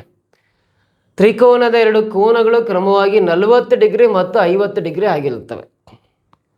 ಬಾಹುಗಳು ಮತ್ತು ಕೋನಗಳ ಆಧಾರದ ಮೇಲೆ ತ್ರಿಕೋನವನ್ನು ಹೆಸರಿಸಿ ಅಂತಿದೆ. ನೋಡ್ರಿ, ಒಂದು ತ್ರಿಭುಜದಲ್ಲಿ ಟೋಟಲಿ 3 ಕೋನ ಇರ್ತವೆ. ಯಾವುದೇ ತ್ರಿಭುಜ ಅಥವಾ ತ್ರಿಕೋನ ಎರಡು ಒಂದೇ. ತ್ರಿಕೋನ ಅಂತಲೂ ಕರಿತೀವಿ, ತ್ರಿಭುಜ ಅಂತಲೂ ಕರಿತೀವಿ. ಇಂಗ್ಲೀಷಲ್ಲಿ ಟ್ರಯಾಂಗಲ್ ಅಂತ ಕರಿತೀವಿ. ಸೊ ಒಂದು ಟ್ರಯಾಂಗಲ್ನ 2 ಕೋನಗಳು 40 ಡಿಗ್ರಿ ಒಂದಿದೆ, ಇನ್ನೊಂದು ಕೋನ 50 ಡಿಗ್ರಿ ಇದೆ. ಒಂದು ತ್ರಿಭುಜ ಅಥವಾ ತ್ರಿಕೋನ ಅಂದ್ರೆ ಟೋಟಲಿ 3 ಕೋನಗಳಿರ್ತಾವೆ. There are 3 interior angles in a triangle ಅಂತ ಕರಿತೀವಿ. ಒಂದು ತ್ರಿಭುಜದಲ್ಲಿ 3 ಕೋನಗಳಿರ್ತವೆ. ಆ 3 ಕೋನಗಳಲ್ಲಿ 2 ಕೋನಗಳ ಅಳತೆ ಕೊಟ್ಟಿದ್ದಾನೆ. ಟೋಟಲಿ ಒಂದು ಟ್ರಯಾಂಗಲಲ್ಲಿ 3 ಕೋನ ಇರ್ತವೆ, ಅದರಲ್ಲಿ 2 ಕೋನಗಳ ಅಳತೆ ಕೊಟ್ಟಿದ್ದಾನೆ. ಸೊ ಒಂದು ತ್ರಿಭುಜದ 3 ಕೋನಗಳ ಮೊತ್ತ ಟೋಟಲಿ 180 ಡಿಗ್ರಿ ಇರುತ್ತೆ. ತ್ರಿಭುಜದಲ್ಲಿ 3 ಕೋನಗಳಿರ್ತಾವಲ್ಲ, ಆ 3 ಕೋನಗಳಿದ್ದಾಗ ಆ 3 ಕೋನಗಳನ್ನು ಕೂಡಿದಾಗ ಟೋಟಲಿ 180 ಡಿಗ್ರಿ ಬರಬೇಕು. ಸೊ 3 ಕೋನಗಳ ಮೊತ್ತ 180 ಡಿಗ್ರಿಯಲ್ಲಿ 2 ಕೋನಗಳ ಅಳತೆ ಕೊಟ್ಟಿದ್ದಾನೆ. ಒಂದು 40 ಡಿಗ್ರಿ ಇದೆ, ಇನ್ನೊಂದು 50 ಡಿಗ್ರಿ ಇದೆ. ಅಂದರೆ ಇವೆರಡೂ ಕೋನಗಳನ್ನು ಕೂಡಿದಾಗ 40 + 50 90 ಆಗುತ್ತಲ್ಲ. ಟೋಟಲ್ 3 ಕೋನಗಳ ಮೊತ್ತ 180ರಲ್ಲಿ 2 ಕೋನಗಳ ಮೊತ್ತ 90ನ್ನ ಮೈನಸ್ ಮಾಡಿದ್ರೆ ಇನ್ನೂ ಒಂದು ಕೋನ ಇರುತ್ತಲ್ಲ ಇದು. ಸೊ ಎಕ್ಸಾಕ್ಟಾಗಿ 90 ಡಿಗ್ರಿ ಇರುತ್ತೆ, 90 ಡಿಗ್ರಿ ಇರುತ್ತೆ. ಎಕ್ಸಾಕ್ಟಾಗಿ ಎಷ್ಟಿರುತ್ತೆ? 90 ಡಿಗ್ರಿ ಇರುತ್ತೆ. ತ್ರಿಭುಜದಲ್ಲಿ ಯಾವುದಾದ್ರೂ ಒಂದು ಕೋನ 90 ಡಿಗ್ರಿ ಇತ್ತು ಅಂದರೆ, ನೋಡಿ ಇದು 40 ಡಿಗ್ರಿ ಬರಿತೀನಿ, ಇದು 50 ಡಿಗ್ರಿ ಬರಿತೀನಿ ಅಂದರೆ ಸೊ ಈ ಕೋನ 90 ಡಿಗ್ರಿ ಇದೆ ಅಂತ ಅರ್ಥ. ಈ 3 ಕೋನಗಳನ್ನು ಕೂಡಿದಾಗ ಟೋಟಲಿ 180 ಡಿಗ್ರಿ ಸಮ ಆಗುತ್ತೆ. ತ್ರಿಭುಜದಲ್ಲಿ ಒಂದು ಕೋನದ ಅಳತೆ 90 ಡಿಗ್ರಿ ಇದೆ ಅಂದರೆ ಇದು ಲಂಬ ಕೋನ ತ್ರಿಭುಜ ಅಂತ ಕರಿತೀವಿ. ಲಂಬ ಕೋನ ತ್ರಿಭುಜ ಅಂತ ಕರಿತೀವಿ. ತ್ರಿಭುಜದಲ್ಲಿ ಒಂದು ಕೋನದ ಅಳತೆ 3 ಕೋನಗಳಲ್ಲಿ ಯಾವುದಾದ್ರೂ ಒಂದು ಕೋನ 3 ಆ್ಯಂಗಲ್ಸಲ್ಲಿ any one of the angle is equal to 90 degree ಇದ್ದರೆ then it is called a right angle triangle ಅಂತ ಕರಿತೀವಿ. ಲಂಬ ಕೋನ ತ್ರಿಭುಜ ಅಂತ ಕರಿತೀವಿ. ಸೊ ಹಾಗಾದರೆ ಲಂಬ ಕೋನ ತ್ರಿಭುಜ ಆಪ್ಷನ್ ಎದರಲ್ಲಿದೆ ಅಂದರೆ ಸೆಕೆಂಡ್ ಒನ್ ಇದೆಯಲ್ಲ, ಇದೇ ಕರೆಕ್ಟ್ ಆನ್ಸರ್. ಲಂಬ ಕೋನ ತ್ರಿಭುಜ ರೈಟ್ ಆ್ಯಂಗಲ್ ಟ್ರಯಾಂಗಲ್ ಅಂತ ಸೆಕೆಂಡ್ ಆಪ್ಷನಲ್ಲಿ ಇದೆಯಲ್ಲ, ಇದು ರೈಟ್ ಆನ್ಸರ್. ಆಮೇಲೆ ಇಲ್ಲಿ ವಿಷಮ ಬಾಹು ಅಂತ ಕೊಟ್ಟಿದ್ದಾನೆ ಅಂದರೆ ಈ 3 ಕೋನಗಳ ಅಳತೆ ಡಿಫ್ರೆಂಟ್ ಇದೆ ಅಂದರೆ ಈ 3 ಬಾಹುಗಳ ಅಳತೆ ಕೂಡ ಡಿಫ್ರೆಂಟೇ ಇರುತ್ತೆ. ತ್ರಿಭುಜದಲ್ಲಿ 3 ಕೋನಗಳು ಬೇರೆ ಬೇರೆ ಅಳತೆ ಹೊಂದಿದ್ದಾವೆ ಅಂದರೆ ಸೊ ಇಲ್ಲಿ 3 ಬಾಹುಗಳು ಬೇರೆ ಬೇರೆ ಅಳತಿದೆ, ಕೋನಗಳು ಬೇರೆ ಬೇರೆ ಅಳತೆ ಇದಾವೆ. ಇದು 50 ಇದೆ, 40 ಇದೆ, 90 ಇದೆ ಅಂದರೆ ಈ 3 ಬಾಹುಗಳ ಅಳತೆ ಕೂಡ ಡಿಫ್ರೆಂಟ್ ಆಗಿರುತ್ತೆ. 3 ಕೋನಗಳ ಅಳತೆ ಬೇರೆ ಬೇರೆ ಇದ್ದಾಗ 3 ಕೋನಗಳ ಅಳತೆ ಡಿಫ್ರೆಂಟ್ ಆಗಿರುತ್ತೆ. ತ್ರಿಭುಜದ 3 ಬಾಹುಗಳ ಅಳತೆ ಬೇರೆ ಬೇರೆ ಇದ್ದಾವೆ ಅಂದಮೇಲೆ ಸೊ 3 ಬಾಹುಗಳ ಅಳತೆ ಸಮ ಇಲ್ಲ ಅಂದಮೇಲೆ ಅದನ್ನು ನಾವು ವಿಷಮ ಬಾಹು ಅಥವಾ ಅಸಮ ಬಾಹು ತ್ರಿಭುಜ ಅಂತ ಕರಿತೀವಿ.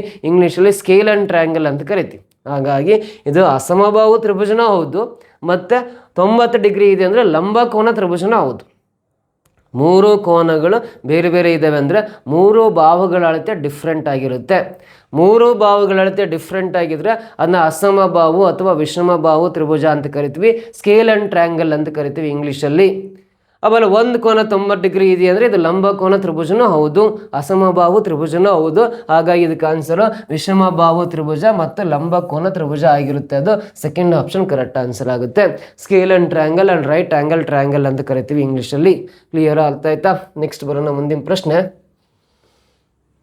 Which of the following fractions will be at the third place from the left when these fractions are arranged in ascending order ಅಂತಿದೆ. ಅಂದರೆ ಇಲ್ಲಿ ಕೊಟ್ಟರೆ ಭಿನ್ನರಾಶಿಗಳನ್ನು ಆರೋಹಣ ಕ್ರಮ ಅಂತಿದೆ. ಆರೋಹಣ ಕ್ರಮ ಅಂದರೆ ಇನ್ನೊಂದು ಪದ ಹೇಳೋದಾದ್ರೆ ಏರಿಕೆ ಕ್ರಮ ಅಂತ ಕರಿತೀವಿ. ಈ ಕೊಟ್ಟಿರೋ ಭಿನ್ನರಾಶಿಗಳನ್ನು ಏರಿಕೆ ಕ್ರಮದಲ್ಲಿ ಜೋಡಿಸಿದಾಗ ಎಡಭಾಗದಿಂದ 3ನೇ ಸ್ಥಾನದಲ್ಲಿ ಯಾವ ಸಂಖ್ಯೆ ಬರುತ್ತೆ, ಯಾವ ಭಿನ್ನರಾಶಿ ಬರುತ್ತೆ ಅಂತ. ಫಸ್ಟ್ ಆಫ್ ಆಲ್ ಇವನ್ನ ಏರಿಕೆ ಕ್ರಮದಲ್ಲಿ ಜೋಡಿಸೋದು ಯಾವ ಥರ ಅಂದರೆ ನೋಡ್ರಿ, ಇವೆಲ್ಲ ಅಂಶ ಛೇದಗಳೆಲ್ಲ ಡಿಫ್ರೆಂಟ್ ಇದ್ದಾಗ ಈ ಭಿನ್ನರಾಶಿಗಳನ್ನು ದಶಮಾಂಶ ಸಂಖ್ಯೆಗಳಾಗಿ ಬರ್ಕೋಬೇಕು. ದಶಮಾಂಶ ಸಂಖ್ಯೆಗಳಾಗಿ ಬರೀಬೇಕಂದ್ರೆ ನೋಡ್ರಿ 2/3 ಅಂದರೆ 3ಇಂದ 2 ಡಿವೈಡ್ ಮಾಡಿರಿ, ಈ ಥರ ಕಿವಿ ಹಾಕೊಂಡು ಡಿವೈಡ್ ಮಾಡಿರಿ. 3ರಿಂದ ಛೇದದಿಂದ ಅಂಶವನ್ನು ಭಾಗಿಸ್ಬೇಕು. ಡಿನಾಮಿನೇಟರಿಂದ ಈ ನ್ಯೂಮರೇಟರ್ನ ಡಿವೈಡ್ ಮಾಡ್ಬೇಕು. 3ರಿಂದ 2 ಭಾಗಿಸೋದಾದ್ರೆ 3 ಮಗಿಲ್ 2 ಹೋಗಲ್ಲ, ಪಾಯಿಂಟ್ ಕಟ್ಟಿ 0 ಎಳಿಸ್ಕೋಬೇಕು. 3 6 18 ಶೇಷ 2 ಉಳಿಯುತ್ತೆ. ಪಾಯಿಂಟ್ ಇರೋದ್ರಿಂದ ಇನ್ನೊಂದು 0 ತಗೊಳ್ರಿ, 3 6 18 ಶೇಷ 2 ಉಳಿಯುತ್ತೆ. ಸೊ 0.66 ಬರುತ್ತೆ. ಹಿಂಗೆ ಕಂಟಿನ್ಯೂ ಆಗ್ತಾ ಹೋಗುತ್ತೆ. 2/3ನ ನಾವು ಡೆಸಿಮಲ್ ನಂಬರ್ಸಲ್ಲಿ ದಶಮಾಂಶ ಸಂಖ್ಯೆಯಲ್ಲಿ ಬಂದಾಗ 0.66 ಸಮಥಿಂಗ್ ಆಗುತ್ತೆ. 0.66 2 ಅಂಕೆ ಬಂದರೆ ಸಾಕು, ಪಾಯಿಂಟಿಂದ ರೈಟ್ ಸೈಡ್ಗೆ ಅಷ್ಟಕ್ಕೆ ಸ್ಟಾಪ್ ಮಾಡಿರಿ. 5/6 ಅಂದರೆ ಈ 6ರಿಂದ 5 ಭಾಗಿಸ್ಬೇಕು. ಇದೇ ಥರ ಪಾಯಿಂಟ್ ಕಟ್ಟಿ 0 ಎಳಿಸ್ಕೊಳ್ರಿ. 6 8 48 ಶೇಷ 2 ಉಳಿಯುತ್ತೆ. ಪಾಯಿಂಟ್ ಇರೋದ್ರಿಂದ ಇನ್ನೊಂದು 0 ಎಳಿಸ್ಕೊಳ್ರಿ. 6 3 18 ಇನ್ನೂ 2 ಉಳಿಯುತ್ತೆ. ಇದು ನಿಮಗೆ ಕಂಟಿನ್ಯೂ ಆಗ್ತಾ ಹೋಗುತ್ತೆ. ಇದು 0.83 ಅಂದರೆ ಅದು 0.83 ಅಂತ ಬರಿತೀವಿ 5/6 ಅಂದರೆ. ಅದೇ 8/7 ಅಂದರೆ 8ರಿಂದ 7ನ್ನ ಈ ರೀತಿ ಕಿವಿ ಹಾಕೊಂಡು ಬಾಕ್ಸ್ಕೊಳ್ರಿ. ಪಾಯಿಂಟ್ ಕಟ್ಟಿ 0 ಎಳಿಸ್ಕೊಳ್ರಿ. 8 8 64 ಶೇಷ 6 ಉಳಿಯುತ್ತೆ. ಪಾಯಿಂಟ್ ಇರೋದು ಇನ್ನೊಂದು 0 ಎಳಿಸ್ಕೊಳ್ರಿ. 8 7 56 ಇನ್ನು ಕಂಟಿನ್ಯೂ ಆಗ್ತಾ ಹೋಗುತ್ತೆ. ಇದನ್ನ 0.87 ಅಂತ ಬರ್ಕೋಬೋದು. 9/14 ಅಂದರೆ 14ಇಂದ 9ಅನ್ನು ಡಿವೈಡ್ ಮಾಡಿರಿ. 14ರಿಂದ 9 ಬಾಕ್ಸ್ರಿ. ಪಾಯಿಂಟ್ ಕಟ್ಟಿ 0 ಎಳಿಸ್ಕೊಳ್ರಿ.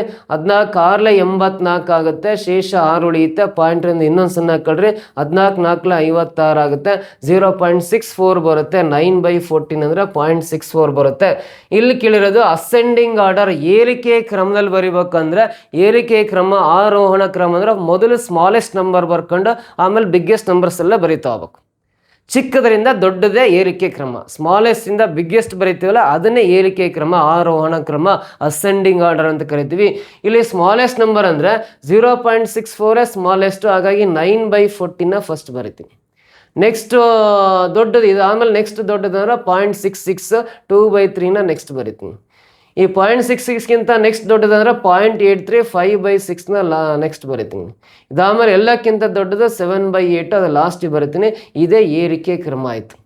ಸೊ ಇದು ಈ ಕಡೆಯಿಂದ ಕೌಂಟ್ ಮಾಡಿದ್ರೆ ಲೆಫ್ಟ್ ಎಂಡ್ ಅಂತ ಕರಿತೀವಿ. ಈ ಕಡೆಯಿಂದ ಕೌಂಟ್ ಮಾಡಿದ್ರೆ ನಮ್ಮ ಲೆಫ್ಟ್ ಹ್ಯಾಂಡ್ ಇರುತ್ತಲ್ಲ ಆ ಕಡೆಯಿಂದ ಕೌಂಟ್ ಮಾಡಿದ್ರೆ ಅದೇ ಲೆಫ್ಟ್ ಎಂಡ್ ಅಂತ ಕರಿತೀವಿ. ಎಡ ಬದಿಯಿಂದ 3ನೇ ಸ್ಥಾನದಲ್ಲಿರೋ ಸಂಖ್ಯೆ ಫಸ್ಟ್ ಸೆಕೆಂಡ್ ಥರ್ಡ್ ಪ್ಲೇಸಲ್ಲಿ ಯಾವುದಿದೆ 5/6 ಇದೆಯಲ್ಲ, 5/6 ಸೆಕೆಂಡ್ ಆಪ್ಷನಲ್ಲಿದೆ. ಇದು ಕರೆಕ್ಟ್ ಆನ್ಸರ್ ಆಗುತ್ತೆ.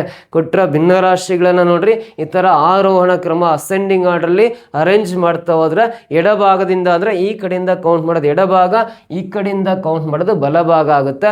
ಲೆಫ್ಟ್ ಎಂಡಿಂದ ಥರ್ಡ್ ಪ್ಲೇಸಲ್ಲಿರೋ ಸಂಖ್ಯೆ 5/6 ಆಗುತ್ತೆ. 5/6 ಇಲ್ಲಿ ಸೆಕೆಂಡ್ ಆಪ್ಷನಲ್ಲಿ ಇದೆ ನೋಡ್ರಿ, ಇದು ಕರೆಕ್ಟ್ ಆನ್ಸರ್ ಆಗುತ್ತೆ. ಓಕೆನಾ, ಮುಂದಿನ ಪ್ರಶ್ನೆ ಬರೋಣ. Arrange the fractions 2/9 2/5 2/11 2/7 in descending order ಅಂತ ಇದೆ.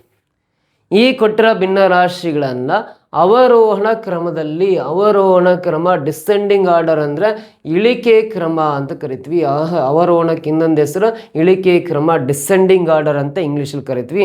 ಅವೆಲ್ಲ ಭಿನ್ನರಾಶಿಗಳನ್ನು ಡಿಸೆಂಡಿಂಗ್ ಆರ್ಡರ್ ಬರೀತವ್ರೆ ಯಾವ ಆಪ್ಷನ್ ಕರೆಕ್ಟ್ ಆಗುತ್ತೆ ಅಂತ ಕೇಳಿದಾನೆ. ಸೊ ಹಾಗಾಗಿ ಮೊದಲೇ ನೋಡ್ರಿ 2/9 ಇದೆಯಲ್ಲ, ಈ 2/9 ನಾವು ಡೆಸಿಮಲಲ್ಲಿ ಬರ್ಕೊಳೋದಾದ್ರೆ 2/9 ಡೆಸಿಮಲಲ್ಲಿ ಬರೋ ಅವಶ್ಯಕತೆ ಇಲ್ಲ. ಯಾಕಂದರೆ ಎಲ್ಲ ನ್ಯೂಮರೇಟರ್ಸ್ ಇಲ್ಲಿ ಸಮ ಇದೆ. ನ್ಯೂಮರೇಟರ್ಸ್ ಎಲ್ಲ ಏನಿದೆ ಅಂದರೆ ಸಮ ಇದೆ. 2/9 ನೆಕ್ಸ್ಟ್ 2/5 ಇದೆ, 2/5 2/11 2/11 ಆದಮೇಲೆ 2/7 ಇದೆ. 2/7 ನೋಡ್ರಿ, ಇಲ್ಲಿ ಅಂಶಗಳೆಲ್ಲ ಸಮ ಇದ್ದಾಗ ನ್ಯೂಮರೇಟರ್ಸ್ ಎಲ್ಲ ಈಕ್ವಲ್ ಇದೆ ಅಂದರೆ ಛೇದ ಯಾವುದು ದೊಡ್ಡ ಇರುತ್ತೋ ಅದು ಚಿಕ್ಕ ಸಂಖ್ಯೆ. ಅಂಶ ಎಲ್ಲವೂ ಸಮ ಇದ್ದಾಗ ಛೇದ ಯಾವುದು ದೊಡ್ಡದಿರುತ್ತೋ ಅದು ಚಿಕ್ಕ ಸಂಖ್ಯೆಯಾಗಿರುತ್ತೆ. ಅದೇ ಅಂಶಗಳೆಲ್ಲ ಸಮ ಇದ್ದಾಗ ಛೇದ ಯಾವುದು ಚಿಕ್ಕದಿರುತ್ತೋ ಅದೇ ದೊಡ್ಡ ಸಂಖ್ಯೆ ಆಗುತ್ತೆ. ಇಲ್ಲಿ ಅವರೋಹಣ ಕ್ರಮ ಡಿಸೆಂಡಿಂಗ್ ಆರ್ಡರ್ ಅವರೋಹಣ ಕ್ರಮ, ಇಳಿಕೆ ಕ್ರಮ ಅಂದ್ರೆ ಮೊದಲು ದೊಡ್ಡ ಸಂಖ್ಯೆ ಬರ್ಕೊಂಡು ಆಮೇಲೆ ಚಿಕ್ಕ ಸಂಖ್ಯೆಗಳು ಬರಿತಾ ಹೋಗ್ಬೇಕು.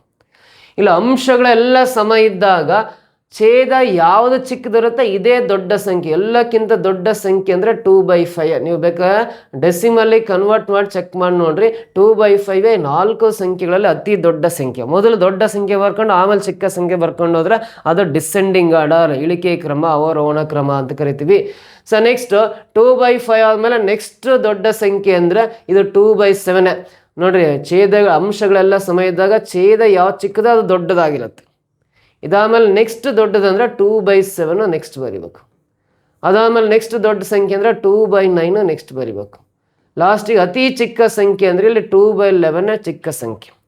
ಸೊ ಇದು ಯಾವ ಕ್ರಮ ಆಗುತ್ತೆ ಅಂದರೆ ಇಳಿಕೆ ಕ್ರಮ ಅಂತ ಕರಿತೀವಿ. ಇಳಿಕೆ ಕ್ರಮ, ಅವರೋಹಣ ಕ್ರಮ ಅಂತ ಕರಿತೀವಿ ಕನ್ನಡದಲ್ಲಿ. ಇಂಗ್ಲೀಷಲ್ಲಿ ಡಿಸೆಂಡಿಂಗ್ ಆರ್ಡರ್ ಅಂತ ಕರಿತೀವಿ. ಡಿಸೆಂಡಿಂಗ್ ಆರ್ಡರ್ ಅಂತ ಕರಿತೀವಿ. ಸೊ ಹಾಗಾದರೆ ಇನ್ನು ಡಿಸೆಂಡಿಂಗ್ ಆರ್ಡರ್ಲಿ ಇರ್ತಕ್ಕಂಥ ಭಿನ್ನ ರಾಶಿಗಳಲ್ಲಿ ಯಾವ ಆಪ್ಷನ್ ಕರೆಕ್ಟು? ಫಸ್ಟ್ 2/5, ಆಮೇಲೆ 2/7, 2/9, ಲಾಸ್ಟ್ 2/11 ಇರಬೇಕು. ಸೊ ನೋಡ್ರಿ, 2/5, 2/7, 2/9, 2/11 ಅಂತ ಆ ಪ್ಯಾಟ್ರನ್ ಇರೋದು ಸೆಕೆಂಡ್ ಆಪ್ಷನ್ ಮಾತ್ರ ಇದೇ ಸರಿಯಾದ ಉತ್ತರ ಆಗಿರುತ್ತೆ. ಕ್ಲಿಯರಾ? ಅರ್ಥ ಆಯ್ತಾ? ಈ ರೀತಿ ಆನ್ಸರ್ ಮಾಡ್ತೀವಿ ನಾವು. ನೆಕ್ಸ್ಟ್ ಪ್ರಶ್ನೆ ಬರೋಣ.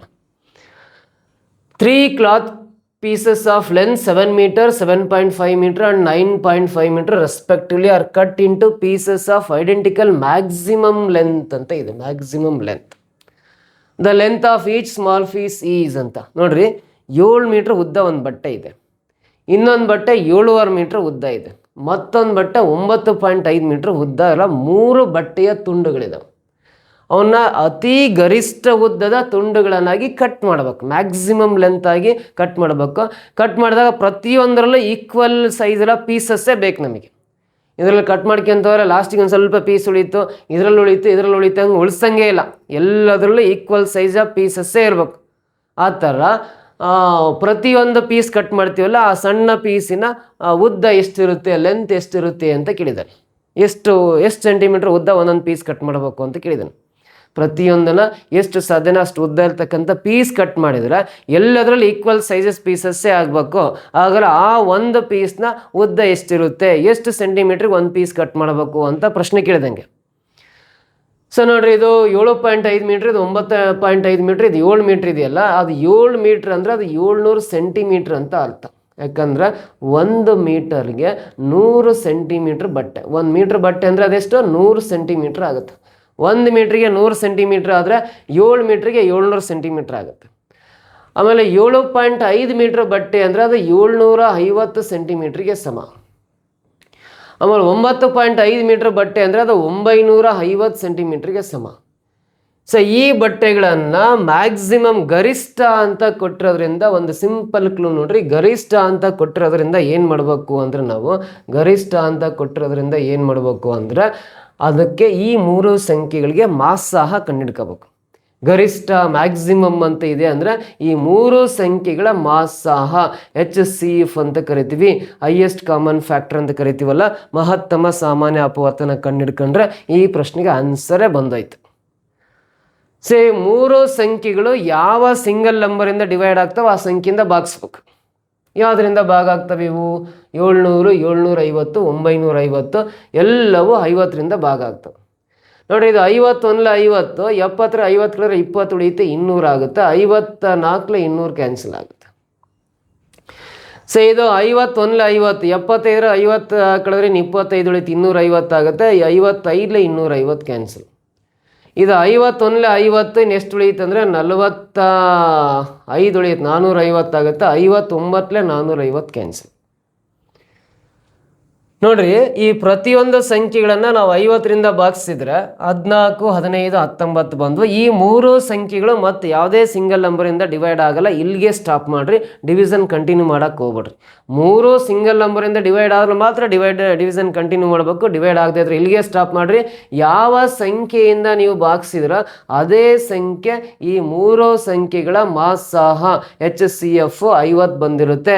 ಇದರ ಅರ್ಥ ಪ್ರತಿಯೊಂದು ಬಟ್ಟೆಯನ್ನು 50 ಸೆಂಟಿಮೀಟರ್ ಉದ್ದ ಇರೋ ಪೀಸಸ್ಗಳನ್ನಾಗಿ ಕಟ್ ಮಾಡಬೇಕು. ಗರಿಷ್ಠ ಅಳತೆಯಾಗಿ ಕಟ್ ಮಾಡಬೇಕಂದ್ರೆ ಪ್ರತಿಯೊಂದು ತುಂಡಿನ ಉದ್ದ 50 ಸೆಂಟಿಮೀಟರ್ ಉದ್ದ ಇರ್ತಕ್ಕಂಥ ಪೀಸಸ್ ಕಟ್ ಮಾಡ್ತಾ ಹೋದರೆ ಎಲ್ಲದರಲ್ಲೂ ಈಕ್ವಲ್ ಸೈಜ್ ಇರೋ ಪೀಸಸ್ಸೇ ಸಿಗ್ತವೆ. ಯಾವುದ್ರಲ್ಲಿ ಎಕ್ಸ್ಟ್ರಾ ಬಟ್ಟೆ ಉಳಿಯೋದೇ ಇಲ್ಲ. ಹಾಗಾಗಿ ಪ್ರತಿಯೊಂದು ತುಂಡಿನ ಉದ್ದ ಎಷ್ಟಂದರೆ 50 ಸೆಂಟಿಮೀಟರ್ ಉದ್ದ ಇರ್ತಕ್ಕಂಥ ಪೀಸಸ್ ಆಗಿ ಕಟ್ ಮಾಡ್ತಾ ಹೋಗ್ಬೇಕು. ಆಪ್ಷನ್ 4 ಇದಕ್ಕೆ ರೈಟ್ ಆನ್ಸರ್ ಆಗುತ್ತೆ. ಓಕೆನಾ, ಈ ರೀತಿ ಈ ಕ್ವಶನ್ಗೆ ಆನ್ಸರ್ ಮಾಡ್ತೀವಿ. ನೆಕ್ಸ್ಟ್ ಕ್ವಶನ್ ಬರೋಣ. ಮುಂದಿನ ಪ್ರಶ್ನೆ, the LCM and HCF of two numbers are, ಇದು two numbers are 150 and 25 respectively. If one of the numbers is 75, then the other number is, ನೋಡಿ ಎರಡು ಸಂಖ್ಯೆಗಳ LCM ಮತ್ತು HCF ಅಂದರೆ ಲಾಸಹ ಮತ್ತು ಮಾಸಹಗಳು ಕ್ರಮವಾಗಿ 150 ಮತ್ತು 25 ಆಗಿವೆ ಅಂತ. ಅದರಲ್ಲಿ ಒಂದು ಸಂಖ್ಯೆ 75 ಆಗಿದ್ರೆ ಇನ್ನೊಂದು ಸಂಖ್ಯೆ ಕಂಡುಹಿಡಿಬೇಕು. ನೋಡ್ರಿ, ಈ ಥರ ಪ್ರಶ್ನೆ ಕಂಡುಹಿಡಿಬೇಕಂದ್ರೆ ಯಾವುದೋ ಎರಡು ಸಂಖ್ಯೆಗಳಿದ್ದಾವೆ, ನಮಗೆ ಅವು ಯಾವ ಅಂತ ಗೊತ್ತಿಲ್ಲ. ಆ ಎರಡೂ ಸಂಖ್ಯೆಗಳಿಗೆ ಲಾಸಹ ಕಂಡುಹಿಡಿದರೆ ಅದು 150 ಲಾಸಹ ಬಂದಿದೆ. ಅಂದರೆ LCM ಲಾಸಹ ಅಂತ. ಆ ಎರಡೂ ಸಂಖ್ಯೆಗಳಿಗೆ ಮಾಸಹ ಕಂಡುಹಿಡಿದರೆ HCF ಅಂತ ಅರ್ಥ. ಮಾಸಹ ಎಷ್ಟು ಬಂದಿದೆ? 25 ಬಂದಿದೆ ಅಂತ. ಅವೆರಡು ಸಂಖ್ಯೆಗಳಿಗೆ ಲಾಸಹ ಕಂಡುಹಿಡಿದ್ರೆ 150 ಬರುತ್ತೆ. ಯಾವೆರಡು ಸಂಖ್ಯೆಗಳು ಗೊತ್ತಿಲ್ಲ ಅವುಗಳಿಗೆ ಮಾಸಹ HCF ಕಂಡುಹಿಡಿದ್ರೆ 25 ಬರುತ್ತೆ. ಆ ಎರಡು ಸಂಖ್ಯೆಗಳಲ್ಲಿ ಒಂದು ಸಂಖ್ಯೆ ಯಾವುದಂತ ಈಗ ಗೊತ್ತಾಗಿದೆ ನೋಡ್ರಿ, 75 ಅಂತ. ಆ ಎರಡು ಸಂಖ್ಯೆಗಳಲ್ಲಿ ಒಂದು ಸಂಖ್ಯೆ 75 ಅಂತ ಕೊಟ್ಟಿದ್ದಾನೆ ಅಂದರೆ ಇನ್ನು A ಅಂತ ತಗೊಂತೀನಿ ಒಂದು ಸಂಖ್ಯೆನ. ಮತ್ತೊಂದು ಸಂಖ್ಯೆ ಯಾವುದು ಅಂದರೆ B ಕಂಡುಹಿಡಿಬೇಕು. B ಅಂದರೆ ಮತ್ತೊಂದು ಸಂಖ್ಯೆ ಅಂತ. ಸೊ ಈ ಥರ ಪ್ರಶ್ನೆ ಕೇಳಿದರೆ ಇದಕ್ಕೊಂದು ರಿಲೇಷನ್ ಇದೆ.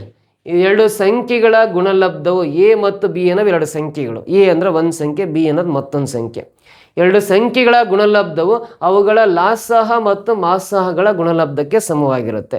A ಅನ್ನೋದು ಒಂದು ಸಂಖ್ಯೆ, B ಅಂದರೆ ಮತ್ತೊಂದು ಸಂಖ್ಯೆ, L ಅಂದರೆ ಲಾಸಹ, H ಅಂದರೆ ಮಾಸಹ. ಎರಡು ಸಂಖ್ಯೆಗಳ ಗುಣಲಬ್ಧ ಅವುಗಳ ಲಾಸಹ ಮತ್ತು ಮಾಸಹಗಳ ಗುಣಲಬ್ಧಕ್ಕೆ ಸಮ ಅಂತ ನಮಗೆ ಒಂದು ಕಂಡೀಷನ್ ಇರುತ್ತೆ. ಈ ಸಮೀಕರಣ ಬರ್ಕೊಂಡು A ಅಂದರೆ ಒಂದು ಸಂಖ್ಯೆ ಗೊತ್ತಿದೆ 75 ಬರಿಬೇಕು, B ಅಂದರೆ ಮತ್ತೊಂದು ಸಂಖ್ಯೆ ಇದನ್ನೇ ಕಂಡುಹಿಡಿಯೋದು ಹಾಗೆ ಬರಿಬೇಕು, L ಅಂದರೆ ಲಾಸಹ 150 ಬರಿಬೇಕು, H ಅಂದರೆ ಮಾಸಹ 25 ಬರ್ಕೋಬೇಕು. ಇವುಗಳನ್ನು ಸಿಂಪ್ಲಿಫೈ ಮಾಡಿರಿ. ಸೊ ನಮಗೆ ಮತ್ತೊಂದು ಸಂಖ್ಯೆ ಯಾವುದು ಅಂತ ಸಿಗುತ್ತೆ. ಇಲ್ಲೇ ಡೈರೆಕ್ಟಾಗಿ 75 1 75 2 150 ಕ್ಯಾನ್ಸಲ್ ಮಾಡ್ಕೋಬೋದು. ಯಾಕಂದ್ರೆ ಇಂಟು 75 ಈ ಕಡೆ ಬರೋ ಡಿವೈಡ್ ಬೈ ಆಗಿರುತ್ತಲ್ಲ, ಹಿಂಗೆ left side right side box ಬಿಡೋದು. ಇಲ್ಲಿ B ಮಾತ್ರ ಉಳಿಯುತ್ತೆ ಲೆಫ್ಟಿಗೆ. ಇಲ್ಲಿ 25 × 2 ಗುಣಾಕಾರ ಮಾಡಿರಿ, 25 2 50 ಬರುತ್ತಲ್ಲ. ಮತ್ತೊಂದು ಸಂಖ್ಯೆ ಅಂದರೆ 50. 50 ನೋಡ್ರಿ 4th ಆಪ್ಷನಲ್ಲಿದೆ, ಇದು ಕರೆಕ್ಟ್ ಆನ್ಸರ್ ಬರುತ್ತೆ. ಕ್ಲಿಯರ್ ಅರ್ಥ ಆಯ್ತಾ? ಈ ರೀತಿ ಈ ಪ್ರಶ್ನೆಯನ್ನು ಈಸಿಯಾಗಿ ನಾವು ಬಿಡಿಸ್ತೀವಿ. ಮುಂದಿನ ಪ್ರಶ್ನೆ ನೋಡ್ರಿ. A shop keeper bought a table and chair for ₹1900 and ₹600 respectively. He sold both items to Ankit with 15% profit. How much Ankit paid for the table and the chair ಅಂತ ಇದೆ. ನೋಡ್ರಿ, ಒಬ್ಬ ಅಂಗಡಿಯವನು ಒಂದು ಮೇಜು ಮತ್ತು ಕುರ್ಚಿನ ಕ್ರಮವಾಗಿ ₹1900 ಮತ್ತು ₹600 ಖರೀದಿಸಿದನು. ನೋಡಿ, ಅಂಗಡಿಯವನು ಒಂದು ಟೇಬಲ್ನ ₹1900 ಕೊಟ್ಟು ಖರೀದಿ ಮಾಡಿದನು. ಒಂದು ಟೇಬಲ್ನ ಅವನು ₹1900 ಕೊಟ್ಟು ಪರ್ಚೇಸ್ ಮಾಡಿದ್ದಾನೆ, ಅಂಗಡಿಯವನು ತಗೊಂಡಿರೋದು. ಮತ್ತು ₹600 ಕೊಟ್ಟು ಒಂದು ಕುರ್ಚಿ ತಗೊಂಡಿದ್ದಾನೆ. 1900 + 600 ಕೂಡಿದಾಗ ಇವೆರಡಕ್ಕೂ ಸೇರಿ ಒಂದು ಟೇಬಲ್ ಒಂದು ಕುರ್ಚಿಗೆ ಅಂಗಡಿಯವನು ಇನ್ವೆಸ್ಟ್ ಮಾಡಿರೋದು ₹2500. ಅಂಗಡಿಯವನು ಒಂದು ಟೇಬಲ್ ಮತ್ತು ಚೇರಿಗೆ ಇನ್ವೆಸ್ಟ್ ಮಾಡಿರೋ ಅಮೌಂಟು ₹2500. ಅಂದರೆ ಅವನು ಕೊಂಡ್ಕೊಂಡಿರೋದು ಕಾಸ್ಟ್ ಪ್ರೈಸ್, ಕೊಂಡ ಬೆಲೆ. ಅಂಗಡಿಯವನು ಒಂದು ಟೇಬಲ್ ಚೇರ್ನ ಕೊಂಡ್ಕೊಂಡಿರೋದು ₹2500. ಕಾಸ್ಟ್ ಪ್ರೈಸ್ ಅಂದರೆ ಕೊಂಡ ಬೆಲೆ, CP ಅಂತ ಬರೀತೀವಿ. ಆಮೇಲೆ ಆ ಎರಡೂ ವಸ್ತುಗಳನ್ನು ಅಂಕಿತ್ಗೆ 15% ಲಾಭದೊಂದಿಗೆ ಮಾರ್ತಾ ಇದ್ದಾನೆ. 15% ಲಾಭ.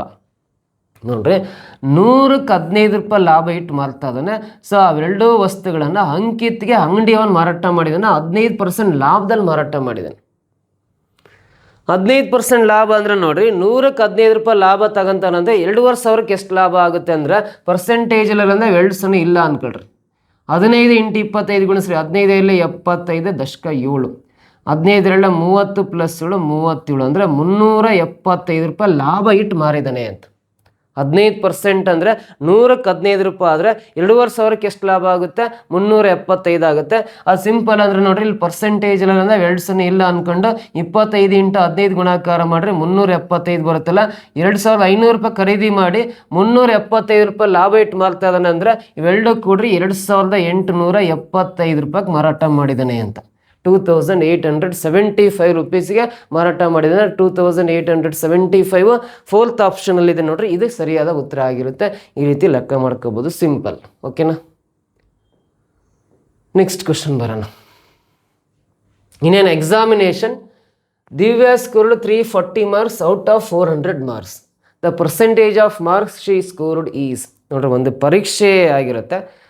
ಆ ಪರೀಕ್ಷೆಯಲ್ಲಿ ದಿವ್ಯಾ 400 ಮಾರ್ಕ್ಸ್ಗೆ, ಟೋಟಲಿ ಮ್ಯಾಕ್ಸಿಮಮ್ ಮಾರ್ಕ್ಸ್ ಅಂದರೆ ಎಕ್ಸಾಮ್ ಕಂಡಕ್ಟ್ ಮಾಡಿರೋದು 400 ಮಾರ್ಕ್ಸ್ಗೆ, 400 ಮಾರ್ಕ್ಸ್ಗೆ ದಿವ್ಯಾ ಪಡ್ಕೊಂಡಿರೋದು 340 ಅಂಕಗಳನ್ನು ದಿವ್ಯಾ ಪಡ್ಕೊಂತಾಳೆ ಅಂತ.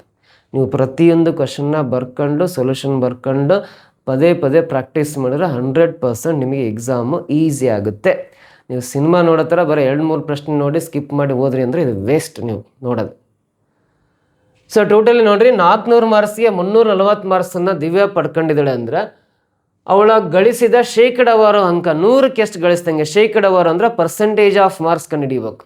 400ಕ್ಕೆ 340 ಬಂದಿದ್ದೀವಿ ಅಂದರೆ 100ಕ್ಕೆ ಎಷ್ಟು ಅಂತ ಕಂಡುಹಿಡಿಬೇಕಂದ್ರೆ ಇಂಟು 100 ಹಾಕೋಬೇಕು. Very simple. 100 1 100 4 400 ಕ್ಯಾನ್ಸಲ್ ಆಗುತ್ತೆ.